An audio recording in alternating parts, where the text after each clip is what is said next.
Hello everyone, and let me welcome you to the CL podcast. Let us start with the episode of this series of CL Universe, where we are talking about different top universities. Let me introduce the guest for today. Our esteemed guest for today is Mr. Venkatesh Chaturvedi. He is a BTech Electrical from IIT Patna, and after which he did his MBA in Strategy and Marketing from ISB Hyderabad. He is currently serving CEO's office at Samagra, which is a prominent governance consulting firm.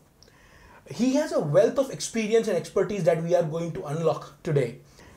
He has been recognized with a lot of prestigious accolades.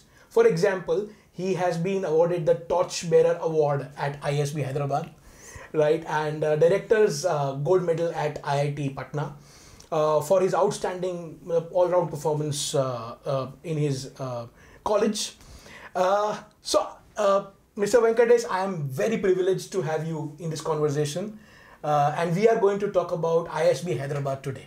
Thank you so much. It's indeed a pleasure to be here with you, and it will be amazing to talk about ISB and let all of our viewers know, a lot of things that they might not be aware of about ISB yet. Right.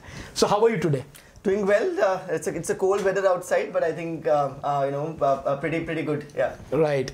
Okay. So I want to start with the discussion on ISB. Sure. On the very relevant question that comes to everyone's mind, and the question is, what is the PGP program of ISB, and how is it so special and so different from a lot of other MBA programs that we see in the country? Understood. Right. The PGP program of ISB, or the postgraduate program, is the flagship program of ISB, which was started back in 2001. So 2001 में जब start हुआ था, it was only the Hyderabad campus which was established back then. Subsequently, in 2013, the second campus of ISB, which is the Mohali campus, was also established. So initially in the first batch, if I recollect, there were about 120 students only, right? So that is the founding batch in 2001. But today, if we look at the batch size, it has increased to about 900 students. It keeps on fluctuating about 50, to the upper side or the downside, and spread across with 600 in the Hyderabad campus and around 300 in the Mohali campus. Right? But the campus, one of the very interesting things about ISB is that it believes in the idea of two campuses, one school policy, which basically says that they do not differentiate between the two campuses at all, which is one of the very unique characteristics of ISB. So you are saying that whether you go to an ISB Hyderabad campus or Mohali campus, there is no difference in whether the teaching standards or the research standards or the placement standards. Is that what we are saying? Exactly. So essentially, right from the admissions process, there is no differentiation in the quality of students across the two campuses. To the time when the placements are happening, there is no differentiation. In fact, these students are told very particularly by the PlaceCom or the placement committee that they don't have to disclose their campuses at all. Neither is the campus written on their degrees. So therefore, because the pedigree is very standardized across both the campuses, the processes, the faculty, the infrastructure is pretty much equivalent across the two campuses. There's absolutely no difference, except the fact that the weather is probably more extreme in Mohali than in Hyderabad. Absolutely. Great. So now the automatic next question which comes in for from the audience perspective is, if generally ISB is known to take working professionals, right? So first of all, for the PGP program specifically, is it true that they take working professionals only? And what is the general profile of the students who should apply and who get selected into the program? Got it. Right. So yes, it is indeed true that ISB takes only the working professionals, but that is when they are entering into the batches. What it means is that you can apply when you are not having even any experience. So what basically means that there are different options of entry into ISB. But the benchmark is that once you're entering into a batch, you need to have minimum 2 years of experience. There's one deviation which we'll talk about, because as I mentioned, there are different ways of getting admissions, and therefore there are different criterias of applying into ISB subsequently. So okay, so that's a perception that ISB is for working executives. Yeah. So does that perception hold, or is there any exception? And if there's an exception, what is that exception? Sure. Right. So there are three ways in which you get into the ISB process. There is one, the general admission process only eligible for people with more than 2 years of experience, right? So you have to have minimum 24 months of experience, and then only you are able to apply through that process of the which we call as the normal admissions process, right? But there are two different ways of admissions, which is the YLP and the EEO. Right. Okay. So so what does YLP stand for? So YLP is the Young Leaders Program, and EEO is an early entry option. Okay. Now both of these enable people less than 2 years of experience to apply. Now the only caveat is that they can only join ISB once they have completed 24 months of experience. Right. Right. So that's the thing that's what I was mentioning in the previous. So is it what we call a deferred admission? Yes, of sort? precisely. So you can get a 1 year or a 2 year deferred admission. Right.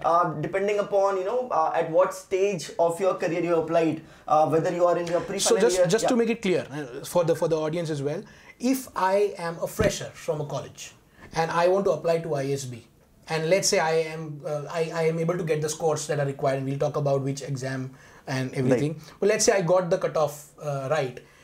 I get an admission, but I will have to still complete 2 years of experience, 24 months of experience in industry, and then come back to ISB to complete my course. Am I getting this right? Perfectly. So people as early as pre-final year can apply for the young leader program, and they can apply also in their final years, and then subsequently get a 2 year deferred admission, right? That's the and what does deferred admission, as you rightly said, is that you basically need to work, have a full-time job for the next 2 years, and then come back and join ISB. Right. Yeah.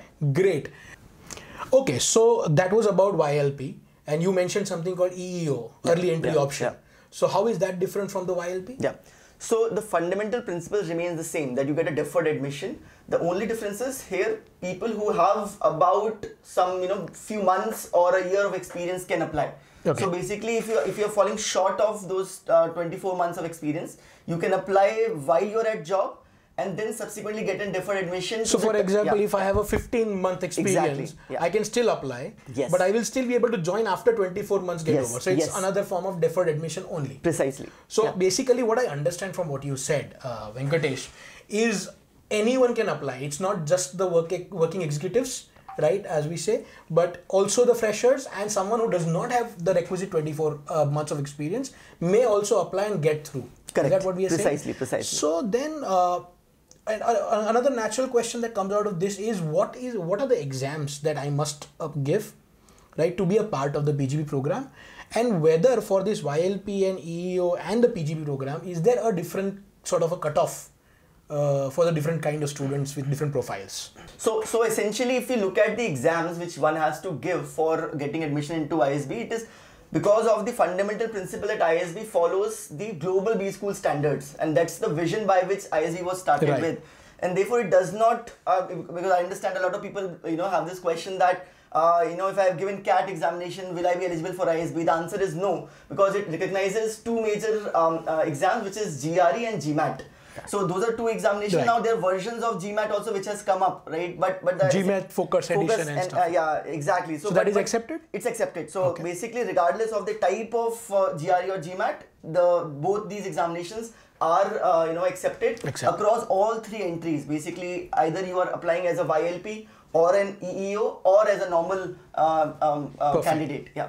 Great. And what about the cutoffs? Is there a difference in the cutoffs? So there's no difference in a cutoff. Basically, there's no cutoffs as such in the process of admissions of ISB. They follow a process of because these are standardized tests. So it's not like that ISB is taking a test and then creating a hard cutoff on the scores. So essentially, from the pool of candidates who apply, there would generally be an evaluation done on a holistic basis, including the profile elements and other things. Right? Exactly. Okay. So therefore, if you see the website of ISB, you'll identify that around 710 in GMAT is generally the median or the average score, but the range is from about 590 score till about 780. So people across those spectrum apply, and therefore depends upon the pool of candidates, their relative profiles, and a holistic evaluation that eventually these cutoffs get identified. Right. But something I like to highlight very strongly is that these scores, GMAT or GRE, are just one aspect of the whole evaluation process and is not an end in itself. So Right. you have to create a complete profile and kind of have a holistic personality to then get a admissions call or an interview call. Okay, great. That answers a lot of things. One more question, no, on behalf of audience that I can think of quickly is, what is the average age or average the working experience Got it. of the batch as such? What is the highest? We understand that lowest to hota nahi, because even a fresher can apply after 24 months. Yeah, yeah. So what is the average and the highest work ex that you generally see at ISB? Got it. Right. So, and I'll come to an anecdote regarding this answer Please. from my own personal experience later. But let me first cover what you've asked. Right. So essentially, as I mentioned, 24 months is the minimum that a person has to have an experience before joining ISB. So the minimum experience generally is obviously 24 months. Right about there. Right. But the maximum is 20 years. Right, and these Wow. are not just numbers on papers. So it's not like they've just created it for the sake of having a wider spread of people to apply. But indeed, there are people with 20 years of experience who are your batchmates. So that is an interesting point right there, because that means that people who are watching, and if they have 10, 12, 15 or more years of experience, may also apply, and there's a good chance of them getting Exactly. Great. In fact, and I think to answer your question completely, between the experience of 2 years till 20 years, the average experience is somewhere around 4 to 5 years of experience, right? So you'll find a lot of people between the spread of 3.5 to 7 years of experience. Oh, right. So bunch of people will be within more that. of those kind of people Yes. are applying. I'm Yes, sure exactly. it's not about the selection, it's also about the number of Number of proportion people who applications. are applications, precisely. You're right. Yeah. Right. Great. Yes. So you had talked about something about an anecdote. Right. So, Yes. So basically, I was mentioning about the reason for me to apply to ISB and then choose ISB as one of my top choices. Right. Amongst the various options I had at that point of time. So this particular fact that there are a lot of working professionals and there's a range from 2 years till 20 years was one of the biggest factor driving me towards ISB, because at that juncture I was having 5 years of experience. I was at age of 27. What I considered was whether the school which I go to has more experienced people than me or even lesser experienced people than me. And so the range of experience and exposure that you get is crazy, right? Exactly. So that motivated me to get into ISB, because then I would have wider exposure, across the spectrum, with different industries and different levels of experiences. Right, absolutely. Great. So now we come to the point where we've understood how to get into ISB through the exams and all. Now the question is when. Right. So when should a student start applying, or when should he apply? What's the right time, or what's the ideal time to do so? Sure. So very similar to many of the global B schools, ISB also has different rounds of applications, right? The first round of applications in general is around the month of September every year. Okay. And then there are subsequently 2 rounds. So we call it R1, R2 and R3. So round 1, round 3. Round 2, round 3. Right. And the round 3 in general is around the month of January. So between the time of September to January, you will find 3 opportunities to apply applications. And one of the very important things that ISB has time and again reiterated is the fact that there is no difference between the rounds. So there is no difference in the selection. So what I hear is that in case you miss the September round, you still have 2 more rounds to go for, and there is no problem there. Exactly. There's no effect on the admission because a person is late and he's missed the round 1. Is that what we are saying? Precisely. Yes. Great. Okay. Fair enough. So again, so this takes care of when to apply. Yeah. Now the students, I'm sure, have a question that what is the ideal time for preparation to get into ISB? So be it preparing for the exams, GMAT, GRE, or the application per se. Right. And then what is the waiting time to wait for the results? So can you give me this timeline of sorts? Sure. So I think one of the things that I mentioned initially was that it's a holistic profile-based evaluation that ISB does, right? So there's no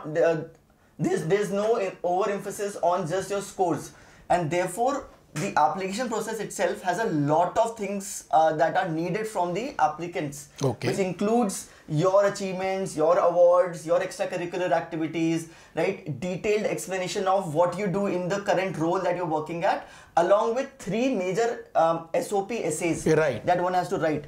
And therefore, if I have to estimate the time that it will take for any average applicant, when I say average, that some people might take more time in preparing for GMAT or writing their applications. Some may take lesser time, but on an average it will take around 5 to 6 months of cumulatively preparing for your GMAT or GRE and also applying your application in any of the rounds. So being a part of the business, I exactly know what you're saying, because SOP writing is not an easy task. Yeah. It takes its own time, and it takes a lot of effort to come to the right answer. Exactly. Right, and so I get that. So time may not be defined exactly, that it might take 5 days or 5 months. You can't say that. Sure. Right, I get that. So okay. So still, if we were to define, generally a GRE GMAT prep, in my understanding, lasts 3 to 4 months, and then you take a 1 or 2 months more to maybe do your own testing and prep and analysis. Right. So generally, I think 5 to 6 months there. Yes. And give me one ballpark number of how many months for the application per se. So it takes about 5 to 6 months, holistically, to prepare your applications as well as write your GMAT. Now these things generally go hand in hand and in parallel. Right? Fair enough. So yeah, but the ballpark figure would be around 5 to 6 months. So what we are saying is, I can also be preparing for GMAT or GRE, and parallelly I can be doing my application process as well. Exactly. So in case I'm late, I can do both of the things together. Right? Exactly. And this also comes from the fact that GRE or GMAT are not exams which are taken once a year. You can give it any time of the year and multiple times. Yeah. So therefore, what happens is, a lot of people just before even the round 1 application deadline is there, tend to write their GMAT or GRE just 10 days before and get a good score and are then getting admissions. So there's no fixed it's not even sequential, as I mentioned. Things can go parallel as well. Right. Yeah. Great. So I think we've had a very insightful and very enriching discussion with Venkatesh, and personally I enjoyed talking to you. It was very easy, to talk to you. And it's lovely to have you here. Same here. Stay tuned for next episode with Venkatesh. We will be coming up with more such episodes in the near future. Do press the bell icon and subscribe to get the updates about the upcoming episodes. Thank you so much.